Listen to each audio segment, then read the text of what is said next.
ఒక 16 ఏళ్ల బాలిక శాపమే ఇవాళ ఇరాన్‌కి ఇటువంటి పరిస్థితిని తెచ్చిపెట్టింది అని చెప్పేసి ప్రపంచవ్యాప్తంగా చర్చించుకుంటున్నారు. ఈవెన్ ఇండియాలో కూడా చాలా పత్రికల్లో రాయడం జరిగింది. మరి ఇప్పుడు అసలు ఎవరా 16 ఏళ్ల అమ్మాయి? ఆమె ఏం చేసింది? ఆమెకసలు ఇరాన్ ఏం చేసింది? ఎందుకు ఇరాన్‌కి ఇటువంటి పరిస్థితి రావడానికి కూడా 16 ఏళ్ల అమ్మాయే కారణం అంటూ చర్చిస్తున్నారు. అండ్ అసలు ఇరాన్‌లో అమ్మాయిల పరిస్థితి అసలు సరిగ్గా ఉండదని కూడా చెప్తున్నారు. అసలు ఎలాంటి పరిస్థితులు వాళ్ళు ఫేస్ చేస్తున్నారు? మరి దీని ఎంటైర్‌గా మీరేం చెప్తారు సార్ దీని గురించి?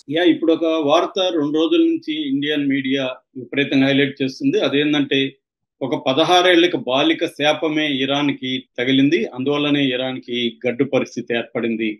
ఆ ఆ పాపని అతి దారుణంగా ఇరాన్ చంపింది. సో దానివల్ల ఆ పాప శపించింది చనిపోయేటప్పుడు ఈ దేశం నాశనం అయిపోవాలని శపించింది. ఆ శాపమే తగిలింది అనేది ఇప్పుడు వార్త.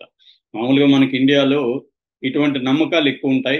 భారతం ద్రౌపది శాపం వల్ల భారతం జరిగిందని, రామాయణంలో సీతని రావణాసుడికి కష్టాలు పెట్టడం వల్లే జరిగిందని, ఇలాగా మనకి ఎప్పటి నుంచో కూడా ఉన్నాయన్నమాట. అంటే ఒక స్త్రీలను హింసిస్తే ఆ దేశం కానీ ఆ మనిషి కానీ బాగుపడరు అన్న ఒక ఇది మనకి ఏర్పరిచారు. ఆ నేపథ్యంలో భాగంగా మనం అర్థం చేసుకోవాలి. కానీ ఈ నేపథ్యంలో మనం అసలు ఇరాన్‌లో పరిస్థితి ఏంటి? అసలు ఈ బాలిక ఎవరు? ఈ బాలికను ఎందుకు ఇరాన్ ప్రభుత్వం చంపింది? ఈ పాప చేసిన నేరం ఏంటి? అలాగే స్త్రీల పరిస్థితి అక్కడ ఎలా ఉంది? ఎంతమంది స్త్రీలను ఇప్పటివరకు ఇరాన్ ఈ విధంగా ఆహ్, బహిరంగంగా ఉరిదీసి చంపింది? అసలు ఇరాన్‌లో స్త్రీల ఉద్యమం వచ్చిందా లేదా? వస్తే దాన్ని ఇరాన్ ప్రభుత్వం ఎలా అణచివేసింది? ఈ విషయాలను మనం చెప్పుకున్నాం. ఈ బాలిక పూర్తి పేరు అతేపా రజాబీ షా హలేహా. సో అతేపా అనుకుందాం. సో అతేపా అనే ఒక 16 ఏళ్ల బాలిక 1988లో నెకా అనే ఒక స్మాల్ టౌన్ లో పుట్టింది. ఈ నెకా మజందరం అనే ఒక ప్రావిన్స్ లో ఉంటది. ఈ బాలిక పుట్టినాక తల్లి ఈ పాప చిన్నప్పుడే తల్లి చనిపోయింది. తండ్రి ఒక డ్రగ్ అడిక్ట్. వాడు ఈ అమ్మాయిని వదిలేశాడు, పట్టించుకోలేదు. దాంతో చుట్టుపక్కల ఉన్న మగవాళ్ళు ఈ అమ్మాయిని 13 ఏళ్ల నుంచే సెక్సువల్ గా ఎక్స్‌ప్లాయిట్ చేయడం మొదలుపెట్టారు. సో అలాగా ఈ బాలిక ఏమైందంటే మెల్లమెల్లగా ప్రాస్టిట్యూట్ లాగా మారిపోయింది. సో ఇరాన్ లో ఒక చట్టం ఉంటది, ఇస్లామిక్ షరియా లా అంటారు దాన్ని. ఈ షరియా లాలో క్రైమ్స్ అగైన్స్ట్ చాస్టిటీ అంటే శీలానికి వ్యతిరేకమైన చట్టం ఒకటి ఉందన్నమాట. ఆ చట్టం ప్రకారం ఏంటంటే ఎవరైనా మ్యారేజ్ కాకుండా అవుట్ ఆఫ్ ద మ్యారేజ్ సంబంధాలు పెట్టుకున్న, సెక్సువల్ సంబంధాలు లేదు, వ్యభిచారం చేసిన, అది మరణ శిక్షకు సమానమైన నేరం అనమాట ఆ దేశంలో. సో ఆ చట్టం ప్రకారం ఈ అమ్మాయిని అక్కడ మోరల్ పోలీస్ డిపార్ట్మెంట్ కూడా ఉంటది అనమాట సపరేట్ గా. ఈ మోరల్ పోలీస్ డిపార్ట్మెంట్ ఈ పాపని అరెస్ట్ చేశారు. అరెస్ట్ చేసి 2004లో అనమాట జరిగింది. అంటే దాదాపు 21 సంవత్సరాలు అయినాయి. అప్పుడు అరెస్ట్ చేసి జైల్లో పెట్టారు. జైల్లో కూడా ఈ అమ్మాయిని పదే పదే రేపులు చేయడం, ఎందుకంటే జైల్లో ఈ అమ్మాయికి ఎవరు లేరు కాబట్టి జైల్లో రేపులు చేసి అమ్మాయిని ఏ స్థాయికి తీసుకొచ్చారంటే నడవలేని పరిస్థితి, ఆ స్థాయిలో తీసుకొచ్చారు. కోర్టులో కూడా ఆ జడ్జి ఎవరో కాదు, ఈ మోరల్ పోలీస్ చీఫ్ ఉంటాడు కదా, అతనే జడ్జి కూడా అనమాట. సో ఆ డిపార్ట్మెంట్ అరెస్ట్ చేసి మళ్ళీ ఆ డిపార్ట్మెంట్ శిక్ష కూడా వేయడం. సో ఆ పాప విసిగిపోయింది జీవితంతో, నాకు ఎట్లాగూ న్యాయం జరగదని చెప్పి బురక విప్పి కోర్టులో చెప్పు తీసి జడ్జి మీదకి ఏడుస్తూ కోపంతో అరుస్తూ ఇసిరేసింది. అది ఇంకా కోపం తెప్పించింది జడ్జికి. ఏ స్థాయి కోపం తెప్పించిందంటే ఆ పాపని తనే స్వయంగా ఉరిని కూడా పబ్లిక్ ప్లేస్ లో, ఆ నెకా అనే స్మాల్ టౌన్ లో పట్టపగలు అందరూ వందలాది మంది జనం గుంపుడి చూస్తుంటే ఈ పాపని ఉరికమ్మ ఎక్కించి ఆ ఉరిని స్వయంగా ఈ జడ్జే వేశాంట. ఎందుకంటే నా మీదకి చొప్పిస్తావా అన్నంత కసితో. మామూలుగా అయితే వేరే వాళ్ళు చేసే పని అతనే చేశాడు అని చెప్తారు. అది ఆ లోకల్స్ కూడా స్టన్ అయిపోయి చూస్తున్నారు. మొత్తం జనం అంతా కూడా దిగ్భ్రాంతిగా చూశారని చెప్తున్నారు. ఇది ప్రపంచాన్ని కుదిపేసింది ఈ సంఘటన. ఎందుకంటే ఈ పాపకు లాయర్ లేదు, ఈ పాప తరపున ఈ పాప అన్యాయం చేసిందా, క్రైమ్ చేసిందా లేదా అని వాదించడానికి ఎవరు లేరు.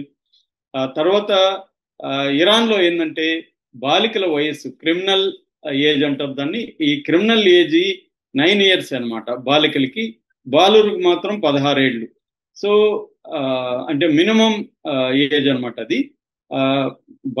బాలురికి 15 ఏళ్ళు, 15 years, బాలికలకి మాత్రం క్రిమినల్ రెస్పాన్సిబిలిటీ ఏజ్ అంటారు. ఈ ఏజ్ 9 ఏళ్ళు. కానీ ఇంటర్నేషనల్ గా ఈ ఏజ్ గ్రూప్ ని జువనైల్ గా పిలుస్తారు. అంటే బాల నేరస్తులు. వీళ్ళు బాల నేరస్తులకి సపరేట్ హక్కులు ఉంటాయన్నమాట.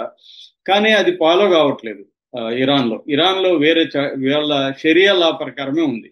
యాక్చువల్గా Iran conventions of the rights of the child అని ఇంటర్నేషనల్ గా ఒక చట్టం ఉంది. ఆ చట్టంలో ఇరాన్ సంతకం చేసింది. అయినప్పటికీ ఇటువంటి బాలికలను 1990 నుంచి 2020 వరకు 88 మంది పిల్లల్ని ఉరిదీసింది ఇరాన్ ప్రభుత్వం. సో దీని మీద ఇంటర్నేషనల్ గా ఆమ్నెస్టీ ఇంటర్నేషనల్ అనే ఒక హక్కుల సంస్థ 2025లో ఒక డీటెయిల్ రిపోర్ట్ కూడా ఇరాన్ లో ఈ బాలబాలికల హక్కులు ఎలా కాలరాచి వేయబడుతున్నాయని ఒక డీటెయిల్ రిపోర్టు ఇచ్చిందనమాట. సో ఆ తర్వాత కూడా ఇలాంటివి కంటిన్యూ అవుతూనే వచ్చాయి. మాషా అమీని అనే ఆమెను 2022లో చంపేస్తారు. ఆమెకి 22 ఏళ్ళు, కుర్దిస్ ఉమెన్. ఆమెను 3 రోజులు కస్టడీలో పెట్టుకొని కొట్టి చంపేశారు. అప్పుడు అది పెద్ద ఎత్తున ఉద్యమానికి దారితీసింది ఇరాన్ లో.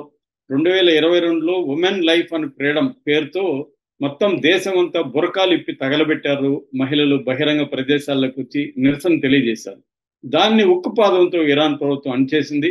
మొత్తం 750 మందిని చంపేసింది. అందులో 11 మందిని ఉరిదీసింది.